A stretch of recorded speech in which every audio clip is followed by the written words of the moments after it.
4 of 229 read together with Article 229, Sub-Article 8. I can read it. It's in another one line, which says, within 3 months of receiving an audit report referred to under subsection 1, Parliament or the relevant county assembly shall debate and consider the report and take appropriate action. So the net effect of the two sub-articles is that the Auditor General ought to have completed and submitted the audit report of the county government of Kisii by December, and that within 3 months of submitting that report, the Senate here ought to have deliberated and determined these proceedings. So who do you have a problem with? The evidence I have that I can rely on. Which constitutional entity do you have a problem with? Which constitutional entity is in breach of the Constitution, in this case, in your submission? I want to believe both or either, and under the constitutional provisions, it doesn't matter whether it's both or either, if at least one is in breach. What has the Senate breached as far as the Constitution is concerned? 229(8) requires that within 3 months... Can you read it verbatim?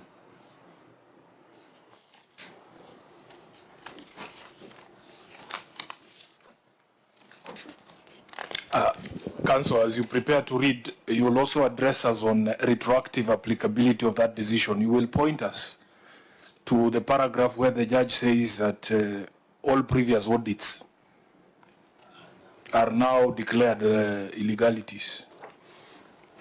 I think let's first stick to, because here you are at the Senate, I am not going to answer for the Office of Auditor General. I'm going to take responsibility for the omissions or commissions of the Senate. So read 2298.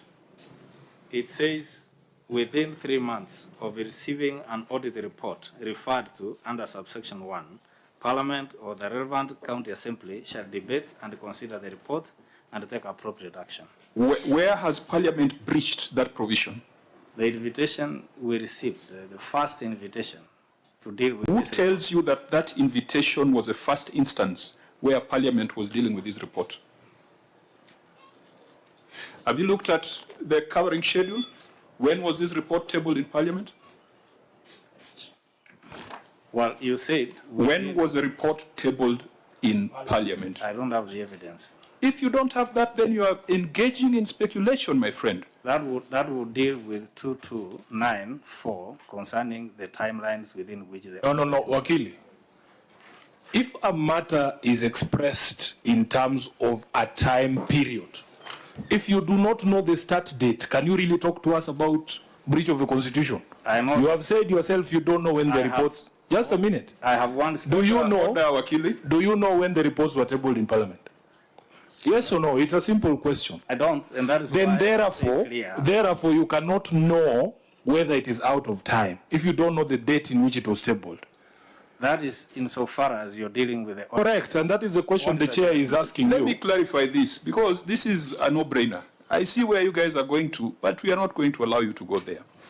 This report for the year ended 30th June 2023 was laid on the table of the Senate by the Deputy Majority Whip on 21st of March 2024. Was that within the 3 months required of Parliament, according to Article 2298? Yes. What does tabling mean? It means the matter was brought before Parliament. What does the Constitution require us to do? It requires us, within 3 months after receiving an audit report, Parliament or the County Assembly shall debate, consider the report, and take appropriate action. When this report was laid on the table on the 21st of March 2024, the appropriate action that Parliament took was to refer it to the Public Accounts Committee. The Public Accounts Committee was then mandated to look at the issues, to investigate the issues, and to bring back a report. What has this Senate done that is outside the Constitution if the tabling and decision was made on 21st of March? Now, the compliance within 3 months. Was 21st of March within 3 months? I'm referring to the proceedings before you. This is the appropriate action that is subsequent to the decision of 21st of March. You should have done your homework, my friend. Chair, also, And Governor, you need to look at the quality of legal advice you are getting. Yeah, we have 2 reports here. There is 20. I am dealing with this report. What is out of order in the report for the year ended 30th June 2023, as far as the role of Parliament is concerned? What is out of order? I have shown you, Deputy Majority Whip tabled this report on 21st of March 2024, and thereafter, Parliament made the decision that the appropriate action is for the report to be considered by the Public Accounts Committee. Chair, Have you looked at the Hansard? I gave this advice based on the 2 reports that were here. No, let's deal with one report at a time. Do you have a problem us taking appropriate action on the report for the year ended 30th June 2023?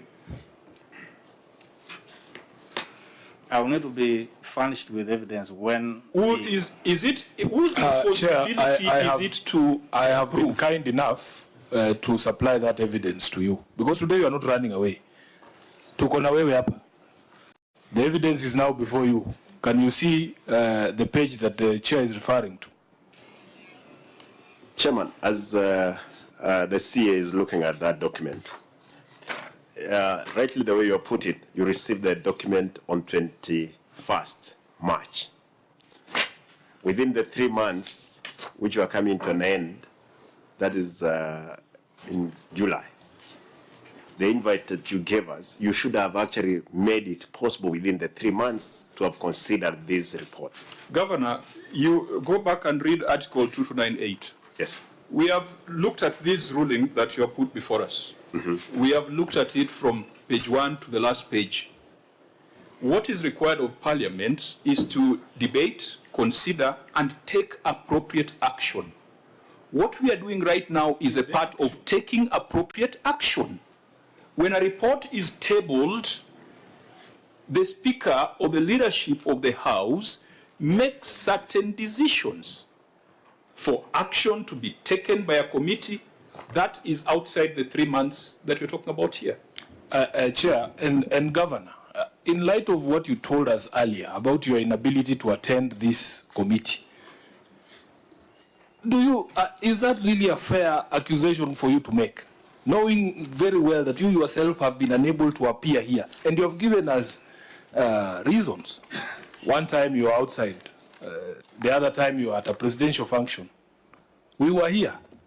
Is it fair for you to say that we should have done things that you know you contributed to our inability to do? Chair,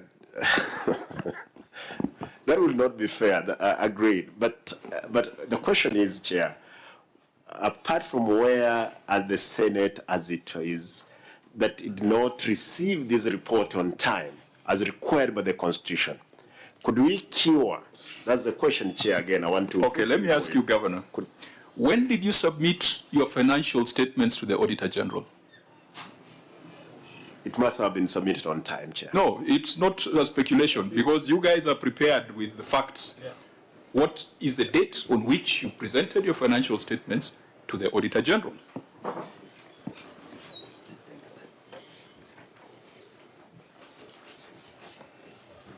Can I have my copy back, Wakili, if you are done? Chair, I'm told 30th September. Where are you reading that? Can you prove it? Can you prove it?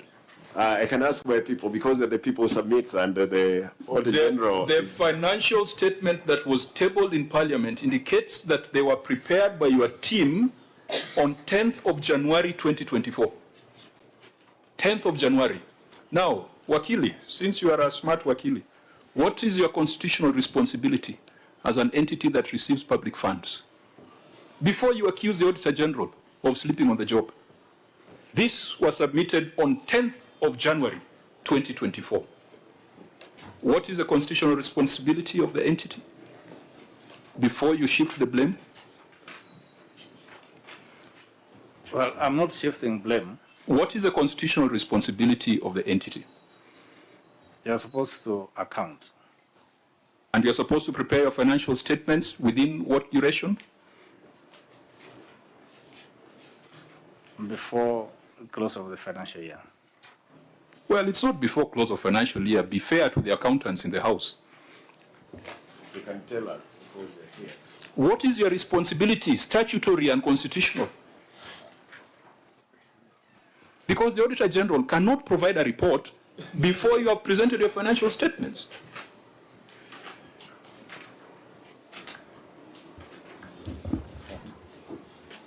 The financial statements are supposed to be submitted by 30th of September.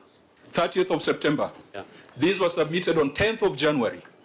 And Governor, your team advises you that we reject this process, these reports, on account of failures by the Auditor General and Senate when you provided your financial statements in January, 3 months later. Through the chair, those are reversed. It does not matter to us. This is what we have visibility on. But Mr. Chairman, 10th of January 2024. The Auditor General has struggled to bring financial statements to Parliament in less than a month. In less than a month, when the Auditor General is required to do that exercise in 3 months. Are we being fair to constitutional entities? You know, Governor, they say that those who come to equity must come with clean hands. You are trying to hide behind a decision that had totally different circumstances from your circumstances in Kisii. And your wakili there is doing you a great disservice, because maybe I failed to disclose, Honorable Chair, that the governor of Kisii is my friend. I know him very well. He's a good man. He doesn't try to be clever when he knows that there's a problem, and he readily admits when there's a problem. Governor, you're being misadvised. You're being misadvised, because if the claim is that the auditors must have signed by 31st December of 2023, and you yourselves are submitting your financials in January, that umbrella is not available for you to cover yourself with. Let it just rain on you. I think these are the clouds that the chair was referring to when we began this process. Now I can see why I was required to pray. Chairman. But just a minute, Vice Chair. Maybe two just basic questions, Governor. In your own opinion, are you ready to proceed with today's meeting, number one? Number two, through your wakili, there is a principle of separation of powers, and there is a decision that was made by Speaker Emeritus, the current public service, what is his name, J. Muturi. He was your speaker. In fact, I think you were in that session, in the David Ochieng, who Kenya member of parliament, when I think the NASA wanted to de-whip him. And Justin Muturi and somebody rushed to court. And the speaker, where you served as member of parliament of Dakureti North, stated that there is no arm of government can direct another arm, including whether judiciary or parliament or executive, national executive. So with your wakili there in these principles of separation of powers, where we have judicial overreach, do you think judiciary should be holding the hand of parliament in making that decision and running in their affairs? Because they will be rewriting how principle of powers operates. So I would want to do, and finally, Governor, looking at this report that was tabled on 2nd March 2024, so apart from this Justice Nga decision, and despite the fact that on several occasions, out of course, convincing reason you have avoided, in the principles of equity, who comes to equity must come with clean hands. Do you think it is unfair to accuse, let me use the word accuse cautiously, the committee did not consider in time, considering that you could not make it because of course, valid reasons that you have tabled? Do you think it will be fair? Those are my 3 questions. Governor? Chair, 3 things. Number one, I want to confirm that the county government of Kisii submitted the reports to the Auditor General on 30th September, as by the law. What you have there, that's is Evidence to that effect, because you who alleges must prove. Chair, there is evidence, and I can supply. I can supply that yes, we did submit on time, as it was required. Okay, I'll allow you to prosecute. Oh, Senator, you wanted? Yes, Chair. Oh, okay, just a minute, Governor. Senator. I just wanted to say that if that information that the governor is raising is not tabled and it's not within it, then we will not accept that argument. Yeah, because the difficulty we have is that the financial statement that was certified has already been tabled, and that we are considering indicates that the county executive's financial statements were approved and signed by the CEC member for finance on 10th of January 2024. Governor, again, I want to invoke our friendship, and just to remind you that once you go under oath, once you leave that Bible, there are consequences of making statements that are manifestly untrue. Because the documents that are before us are here. Is the CEC for Finance and Economic Planning who signed this document here? Yes. Where is he?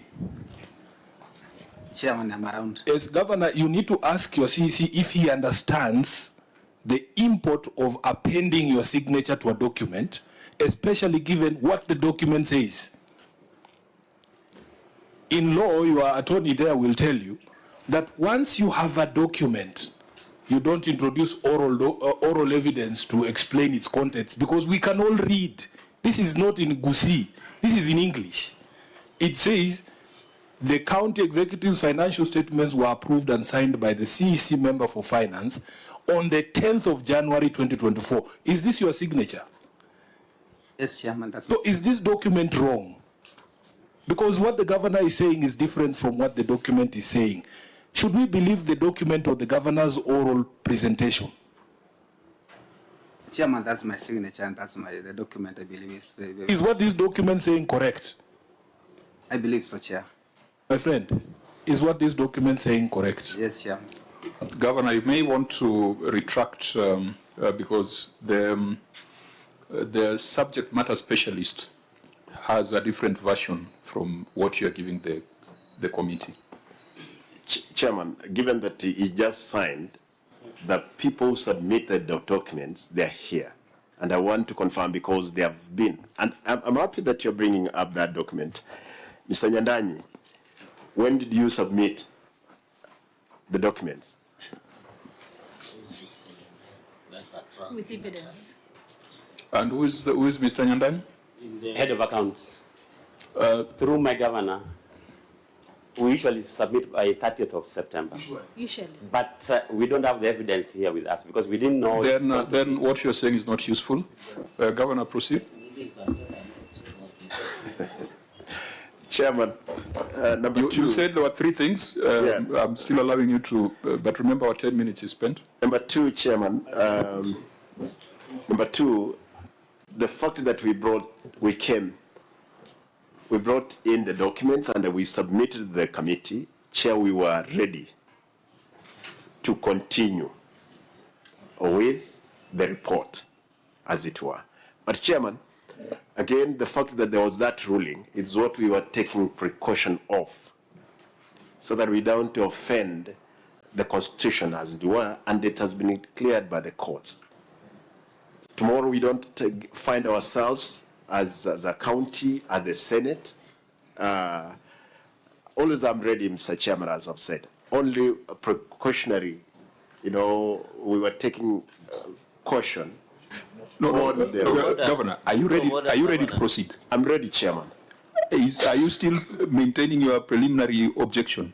I am, because, Chairman, I believe if the Constitution is is Into being order, abused. You can't have it both Point ways. of order. You are either holding Point on of to order. objection, or you are saying Point of you have order, Chair. abandoned it and we can proceed. Point of Vice order. Chair. My brother, Governor Arati, and you know, I used to normally play for you when we were taking lunch that you become the governor of Kisii. And I hope you remember those prayers. They are powerful, that's why you are governor. Mr. Arati, Your Excellency, you are with us in Parliament. There are decisions that the courts would make. But we used to tell courts, I can even give you an answer, where you are telling off courts that they cannot interfere with the work of Parliament. So you are before Parliament, which you protected for 10 years as a member of Parliament. Now you are telling us, you know, we can't proceed because some judge somewhere has decided to issue some orders.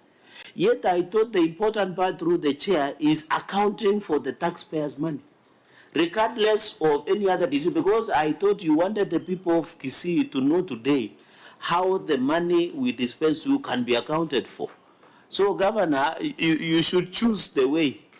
Either we proceed or you sustain your objection, then the committee can make a decision, and we also save your time and save our time, because we know you need to be in Kisii also discharging your duties as the governor. So, Chair, And as senators, we need to be in the chamber to approve money that is going to counties. saw cash disbursement today in the afternoon. Which we have done faithfully. When it comes to disbursing money to counties, these senators have done it faithfully. Yes. When it comes to oversighting errant officials, including your deputy governor, this Senate has done it faithfully. When it comes to accounting for expenditure, the governor carries a smart lawyer without all the facts to try to sabotage this important exercise. Governor, those are our three very important roles. Yes. Allocate money to counties, we have done it faithfully. To oversight, we have done it faithfully, including an impeachment in Kisii. Why is oversight of finances becoming a problem? And even we have defeated a presidential memorandum. Yesterday, we got 2/3. 380 billion. We raised 2/3 of the vote of Senate. And we raised 7 billion. We defeated a presidential memorandum. Why is it that when it comes to accounting, you come with a battalion of lawyers? Chairman, let me say I didn't come with battalions of lawyers. I have only one lawyer here with me. I think you came with your legal advisor as backup, as a substitute. Just a minute, Governor. Senator Mariam, and then Senator Gatai. Chair, when Governor is explaining about the financial, he said an accountant just signed. So maybe they are not owning the report. Is it? Are you satisfied with the content of the report? If you are saying just sign the report on this, you have to maybe paraphrase that. This objection of yours, it is only one thing. Is either you have to withdraw so that we can continue, or you make it firm there so that we can make decision. Thank you, Chair. This is Senator Mwenda Gataya, Mofaya, Draganidi County, a member of this committee. Thank you. Senator Sifuna, remember we stopped the governor. He was trying to explain something. I understand, and because you know, Governor, it doesn't look good when we look for legal loopholes to try and stop a conversation about utilization of the resources of the people of Kisii. As I said, I know you. I don't think there is anything you have to hide, but that is how it is appearing. And it is not a good look on you, because I know you are a straightforward person. Your lawyer there should also advise you that if you are going to object to our proceedings, maybe you shouldn't file responses. Because immediately you have filed responses like this. This is now the custody of the Senate. You can't come then tell us that you don't want to proceed because of something that happened subsequently. So what I would advise you, Governor, is let us not take this stance where, because it cannot have been the decision of the court. And I've read that decision, and I asked your lawyer to show me where the court has said that all audit reports that are now before Parliament should not be looked at by Parliament. You cannot injunct processes of Parliament, and it cannot have been the intention of the court to allow governors and county governments to escape scrutiny by representatives of the people. And I want to let you know that now that you have brought this decision to our attention, we as members of parliament will apply for review of that position.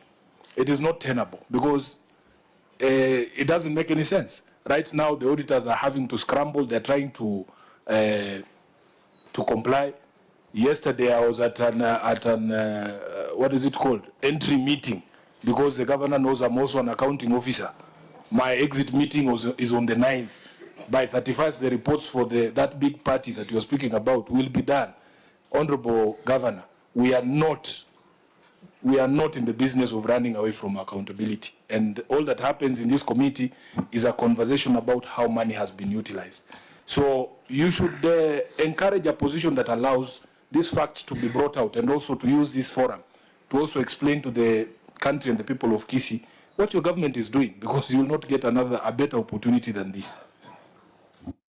Chair, allow me to say this. We are ready to move.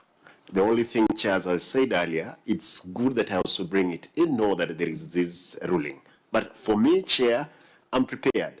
And that's why I supplied all the documentation that which are required. And therefore, Chair, I stepped down the objection. We move on with I'm ready. Chair, again, Senate is part of the business. We are continually learning from the best also practices that we have learned around. Therefore, I'll be the happiest person to really know where we are doing wrong or what we are doing right. The Chair, so that we're not accused tomorrow that we convened with the Senate in defeating the ruling. But I've stepped down that one. We can proceed. Actually, it is not you stepping it down. It is the chair overruling the objection for the following reasons. The Senate has demonstrated that the report of the Auditor General on the County Executive of Kisii for the year ended 30th June 2023, which was tabled on 21st of March 2024 and referred to the Public Accounts Committee for appropriate action, the Senate operated within the constitutional timelines. The Senate has further confirmed and demonstrated that if there was a delay by the Office of the Auditor General in submitting reports to Parliament, it was occasioned by the delay of the Kisii County Executive to provide financial statements, which were approved and signed by the CEC on 10th of January 2024, 3 months outside the constitutional and statutory timelines. With regards to the other report, the County Revenue Fund report for the year ended 30th June 2023, this report, the Senate was seized of it on 20th of March 2024, upon which the Senate referred the report to the Public Accounts Committee for appropriate action on that date.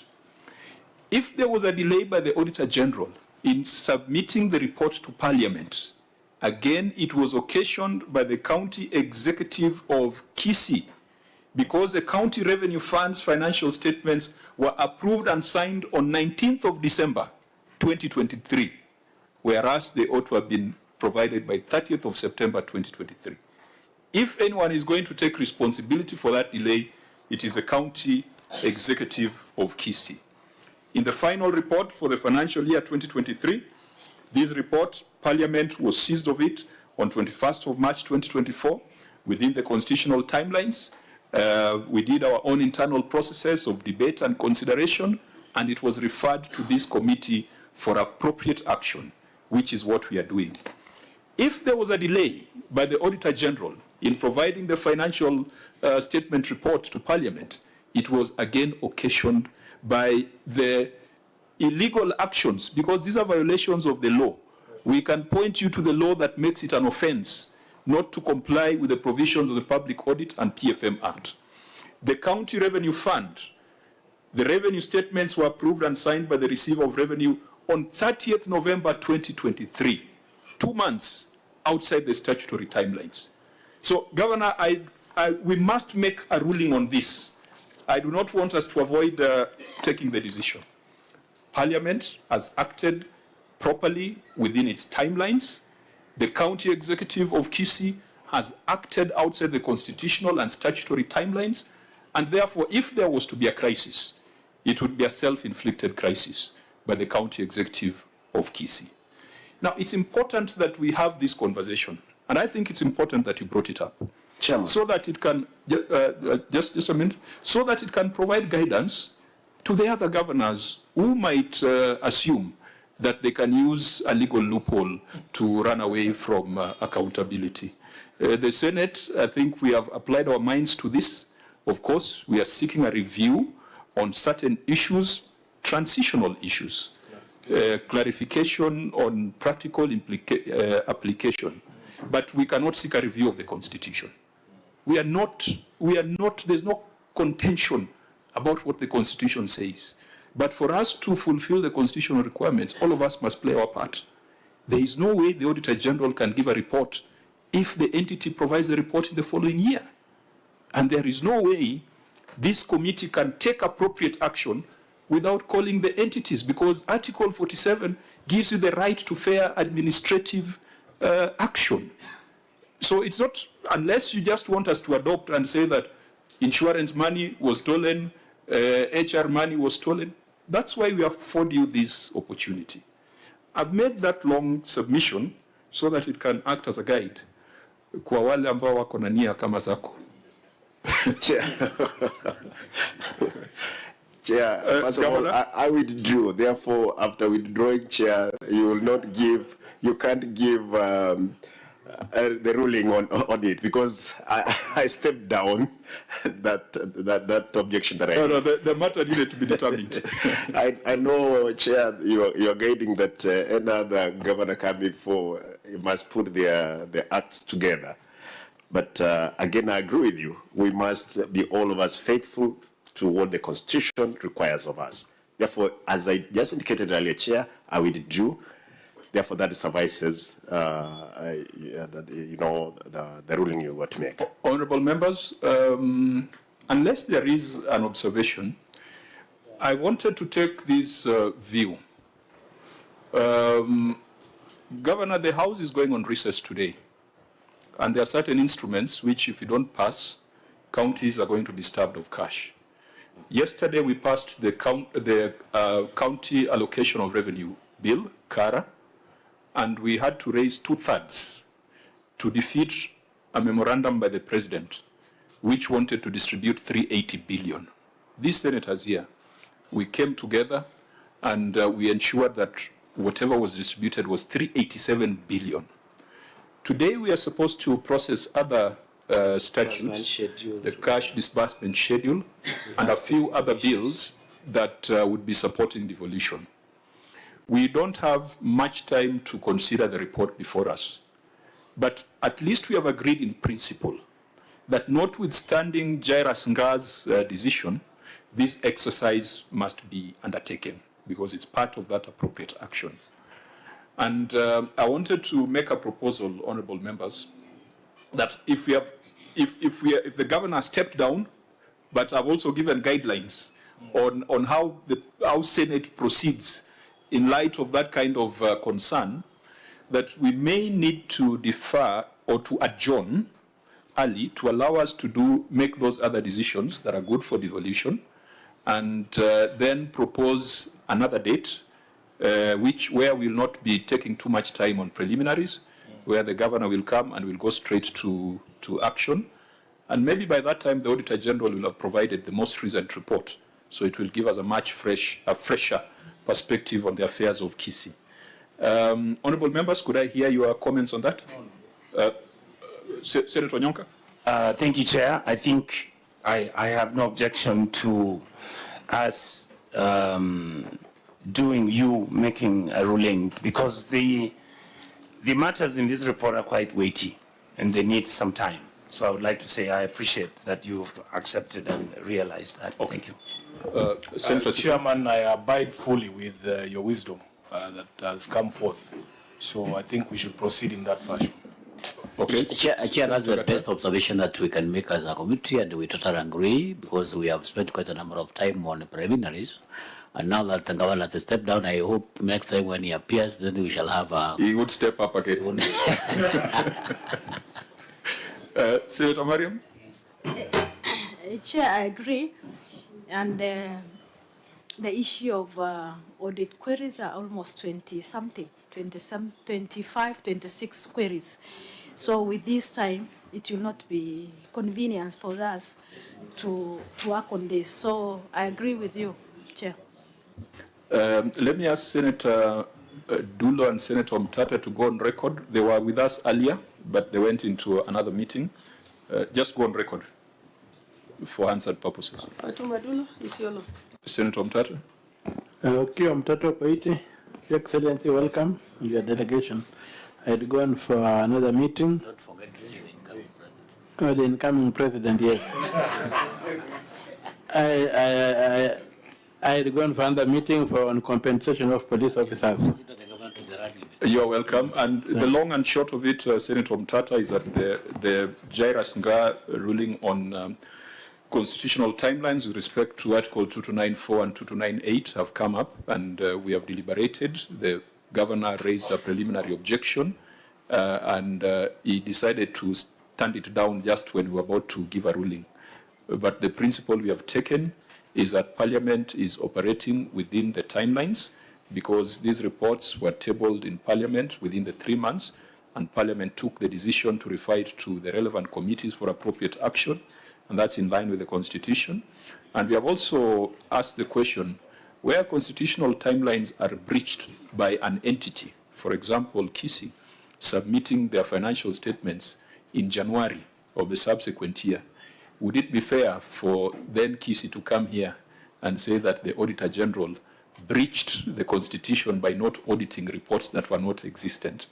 So I know that Senator Omtata would be President of the Republic of Kenya, might want to look at some of these issues for greater clarity in the other institutions that interpret the laws. I think in terms of the decision of Justice Nga, there was a decision by the Supreme Court on in one of my cases where the court says that in situations like that, the court should go further and issue what they call a structural interdict and say, okay, you have not done this, but we are giving you maybe 6 months to do what was supposed to be done of you, so it doesn't fall through the cracks. So we might need the Nga decision to go back to the judge for a structural edict to tell us within what period of time we should have cleared up the backlog and stuff like that. Thank you for that guidance. We have taken the position that we are pursuing a review because the window for appeal has closed. So we'll be, I think the legal team is preparing their brief and their strategy to seek a review. We do not want to expand the timelines. We want the timelines to remain the way they are. And Governor, it will be to your benefit if we are sharing revenue on the basis of the most recent financial statements. You know, right now we are sharing on the basis of 2021. So counties, 15% of the most recent revenue statements might be higher than the 387 billion that we are giving you. So we'll just be going back for that structure. You call it structured? Structural interdict. Structural interdict to help us deal with the past years. So, Governor, I have made the proposal that we would adjourn because the time remains.